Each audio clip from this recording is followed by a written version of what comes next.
আমন্ত্রণ জানান 24 বিকেল 4টার খবরে শুনছিলেন AKS সংবাদ শিরোনাম। আপনাদের সাথে আছি আমি রোকসানা জয়ী। শেখ হাসিনার রাজনৈতিক তৎপরতার দায় এড়াতে পারে না দিল্লি, এই মন্তব্য করেছেন স্বরাষ্ট্রমন্ত্রী সালাউদ্দিন আহমদ। জানান, আওয়ামী লীগের মতো করে ভারতের সাথে সম্পর্ক চায় না বর্তমান সরকার। আর প্রধানমন্ত্রীর রাজনৈতিক উপদেষ্টা রুহুল কবির রিজভী বললেন বাংলাদেশের সাথে হাসিনা কার্ড খেলছে ভারত। জুলাই গণঅভ্যুত্থানে বিশ্ববিদ্যালয় শিক্ষকদের ভূমিকা নিয়ে ঢাকা বিশ্ববিদ্যালয়ের সিনেট ভবনে এই আলোচনা সভা। এতে অংশ নেন বিভিন্ন বিশ্ববিদ্যালয়ের উপাচার্য, শিক্ষক ও জুলাই শহীদদের স্বজনেরা। সবার বক্তব্যে উঠে আসে জুলাইয়ের আকাঙ্ক্ষা বাস্তবায়নের কথা। যে সেই দিনগুলির কথা যদি আমরা ভুলে যাই, তাহলে আমার যারা শহীদ হয়েছেন 17 বছরে, যারা গণতান্ত্রিক আন্দোলনে যারা আমাদের হামলা মামলা গুমের শিকার হয়েছেন, আজকে প্রধান অতিথি তিনিও সেই গুমের একজন। তা আমরা তাহলে জাতি আমাদের ক্ষমা করবে না। আমরা আপনারা সবাই মিলে যাতে শহীদদের এবং জুলাই আগস্ট গণঅভ্যুত্থানের যে আকাঙ্ক্ষার বাংলাদেশ, সেই আকাঙ্ক্ষা গড়তে পারি, সেই লক্ষ্যে যাতে আমরা সম্মিলিতভাবে কাজ করে যাই। তবে সবকিছু ছাপিয়ে আলোচনায় প্রাধান্য পায় ভারতে শেখ হাসিনার প্রেস কনফারেন্স ইস্যু। এ সময় দিল্লিতে শেখ হাসিনার প্রেস কনফারেন্সের ব্যাপারে ভারত সরকারের দেয়া বক্তব্যের সমালোচনা করেন প্রধানমন্ত্রীর রাজনৈতিক উপদেষ্টা রুহুল কবির রিজভী। তিস্তা ব্যারেজের যে মহাপরিকল্পনার কথা তিনি বলছেন, এটা হতে পারে তিনি চায়না সফর করেছেন এবং চীন, মায়ানমার, বাংলাদেশ করিডোরের কথা বলছেন। সেই কারণেই কি হাসিনা কার্ড খেলা হচ্ছে? এটা আজকে মানুষের কাছে সবচেয়ে বড় প্রশ্ন।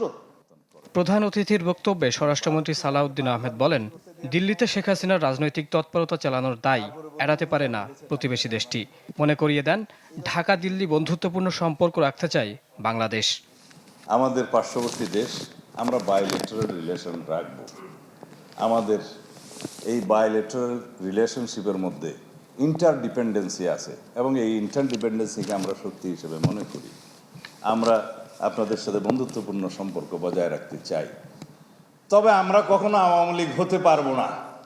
দেশি বিদেশি ষড়যন্ত্র মোকাবিলা করে জাতীয় স্বার্থ ও আওয়ামী প্রশ্নে সবাইকে এক থাকার আহ্বান জানান স্বরাষ্ট্রমন্ত্রী। আমরা এমন চর্চা করব না যাতে ফেসিবাদের প্রত্যাবর্তন সহজ হয়। মোহাম্মদ শফিক, চ্যানেল 24, ঢাকা। রাজনৈতিক সম্পৃক্ততা যেন পেশাদারত্ব রক্ষায় বাধা না হয়, চিকিৎসক নেতাদের এই আহ্বান জানিয়েছেন প্রধানমন্ত্রী Tarique Rahman. Doctors association of Bangladesh ড্যাবের প্রতিষ্ঠাবার্ষিকীর অনুষ্ঠানে তিনি বলেন, শুধু অবকাঠামোগত পরিবর্তন এনে চিকিৎসা ব্যবস্থার উন্নয়ন সম্ভব নয়। সরকার প্রধান বলেন, দেশের বহু মানুষ জ্বালানি ও বিদ্যুৎ নিয়ে ভোগান্তিতে আছে। অভিযোগ করেন, ফ্যাসিবাদী সরকারের সুবিধাভোগীরা বসে নেই, একটি চক্র কৌশলে জ্বালানি খাতকে অস্থিতিশীল করতে সক্রিয় বলেও অভিযোগ করেন তারেক রহমান। একটি চক্র খুব সুকৌশলে জ্বালানি কিংবা বিদ্যুৎ সেক্টরকে অস্থিতিশীল করার জন্য বেশ সক্রিয়। তারা বিভিন্নভাবে বিভিন্ন বিভ্রান্তিকর বক্তব্য উপস্থাপন করছে। সরকার কিন্তু একবারও অস্বীকার করেনি যে বাংলাদেশের বহু মানুষ এই মুহূর্তে বিদ্যুৎ আর গ্যাস সংক্রান্ত বিষয় অনেক কষ্ট ভোগ করছে। ক্ষমতায় এসে সংস্কারের প্রতিশ্রুতি ভুলে গিয়েছে বিএনপি, একথা বলেছেন জামায়াত আমির ও বিরোধী দলীয় নেতা ডক্টর শফিকুর রহমান। তার অভিযোগ, দলীয় লোকদের কিছু কার্ড দেয়া ছাড়া পুরনো বন্দোবস্তের বাইরে কিছুই করছে না বিএনপি। যে কায়দায় হোক তারা গেলেন ক্ষমতায়, 2/3 পেয়ে গেলেন, এবার তাদের মানসিকতা বদলে গেল। সংসদে আমরা প্রতিকার পাই নাই, ন্যায় বিচার পাই নাই। আপনাদের অধিকার সংসদে তারা মেনে নেয় নাই। এখন আপনাদেরকে সাথে নিয়েই সেই অধিকার আদায়ের জন্য আমরা লড়ে যাব, আন্দোলন করব। সেই আন্দোলনে আমরা আছি। জুলাই গণ অভ্যুত্থানের ইতিহাসকে দলীয়করণ না করার আহ্বান জানিয়েছেন এনসিপি আহ্বায়ক ও বিরোধী দলীয় চিফ হুইপ নাহিদ ইসলাম। সকালে জুলাই স্মৃতি জাদুঘর পরিদর্শন শেষে এক ব্রিফিংয়ে এই আহ্বান জানান তিনি। এ সময় নাহিদ ইসলাম বলেন, সরকার হয়তো ভারতকে ভয় পাচ্ছে, যার ফলে জুলাই স্মৃতি জাদুঘর থেকে সীমান্ত হত্যা, ফেলানির ভাস্কর্য সহ মোদি বিরোধী আন্দোলনের সব স্মৃতিচিহ্ন সরিয়ে দেওয়া হয়েছে। জাদুঘরটিকে স্বায়ত্তশাসিত করারও দাবি জানান তিনি। এতে প্রাইভেট বিশ্ববিদ্যালয় ও মাদ্রাসার ভূমিকা আলাদা করে আসা উচিত বলেও মন্তব্য করেন।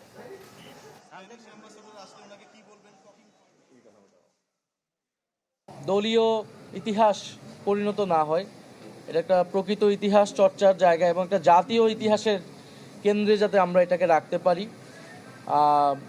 কারণ আমরা এর আগে দেখেছি এর আগের সময়গুলোতে মুক্তিযুদ্ধের ইতিহাস নিয়েও এটা হয়েছে, দলীয়করণ হয়েছে, একদল আসছে, পাঠ্যপুস্তক পাল্টে গিয়েছে, ইতিহাস পাল্টে গিয়েছে।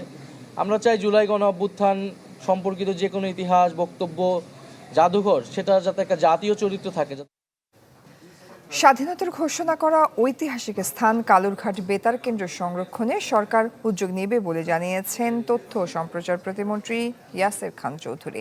সকালে চট্টগ্রাম কালুরঘাট বেতার কেন্দ্র ও আঞ্চলিক তথ্য অফিস পরিদর্শনের পর একথা বলেন প্রতিমন্ত্রী। বলেন, মুক্তিযুদ্ধের স্মৃতি বিজড়িত বেতার কেন্দ্রে সাবেক রাষ্ট্রপতি জিয়াউর রহমান স্বাধীনতার ঘোষণা দেন। তাই এটির গুরুত্ব তরুণ প্রজন্মের কাছে তুলে ধরতে হবে।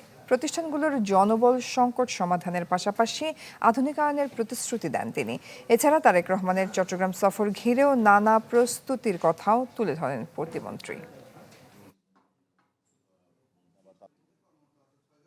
এটা বাংলাদেশের মহান স্বাধীনতার ঘোষণা দেওয়া হয়েছিল, শহীদ রাষ্ট্রপতি জিয়াউর রহমান স্যার এই ঘোষণাটা দিয়েছিলেন। এটি একটি ঐতিহাসিক স্থান এবং মুক্তিযোদ্ধা মন্ত্রণালয়ের অধীনে এই স্থানটি, যদিও বাংলাদেশ বেতারের সম্পৃক্ততা আছে। তো এইটা কিভাবে সংরক্ষণ করা যায়, এখানে বিভিন্ন রকম সমস্যার কথা আমরাও শুনেছি, আপনারা দেখে আসলাম আমরা।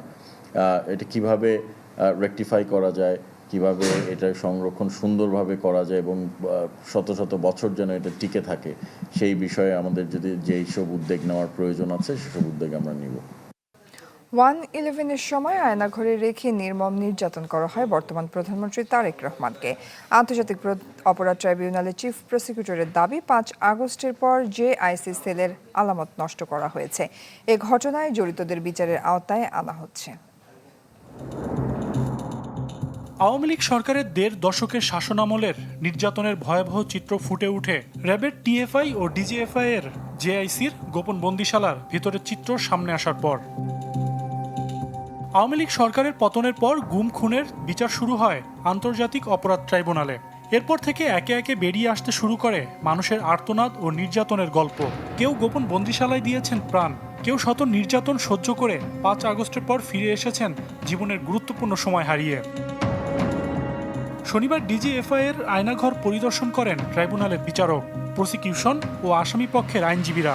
পরিদর্শন শেষে চিফ প্রসিকিউটর দাবি করেন, 1/11-এর সময় তারেক রহমানকে জেআইসি সেলে বন্দি রেখে নির্যাতন করা হয়েছিল। 1/11-র সময় আজকের মাননীয় প্রধানমন্ত্রী জনাব তারেক রহমানকে আজকের যে জেআইসি সেলটি আমরা পরিদর্শন করেছি তারই কোনো একটি কামরায় তাকেও কিন্তু সেখানে আনা হয়েছে, তার উপরে নির্যাতন করা হয়েছিল। চিফ প্রসিকিউটর জানান, 5 আগস্টের পর আলামত নষ্ট করা হয়েছে। এ ঘটনায় জড়িতদের বিচারের আওতায় আনা হবে। অসংখ্য তারা যে এভিডেন্স তারা স্ক্রিন করবার জন্য তারা যে একটা অপচেষ্টা করেছে পরবর্তীকালে, সেটা কিন্তু টিএফআই এর মতো জেআইসিতেও আমরা পেয়েছি। আমরা এগুলো সিলগালা করে রেখেছি, বিচার শেষ না হওয়া পর্যন্ত হয়তো এগুলো আমাদের কাস্টডিতে থাকবে। বাংলাদেশে যাতে আর এইরকম কোনো টিএফআই সেল অথবা জেআইসি সেল বা তথাকথিত সেই আয়নাঘর নামে যে সেরকম যাতে কোনো আয়নাঘর আর ভবিষ্যতে প্রতিষ্ঠিত না হয়। তবে আয়নাঘর পরিদর্শন শেষে আসামি পক্ষের আইনজীবীরা দাবি করেন, বন্দীদের দেয়া সাক্ষ্যের সাথে মিল নেই এই আয়নাঘরের। সজল সাইক, চ্যানেল 24, ঢাকা। দর্শক, এই ছিল বিকেল 4টার খবরে। বিশ্বের যে কোনো প্রান্ত থেকে সবশেষ খবর জানতে ভিজিট করুন আমাদের ফেসবুক পেজ, ইউটিউব চ্যানেল এবং ওয়েবসাইটে।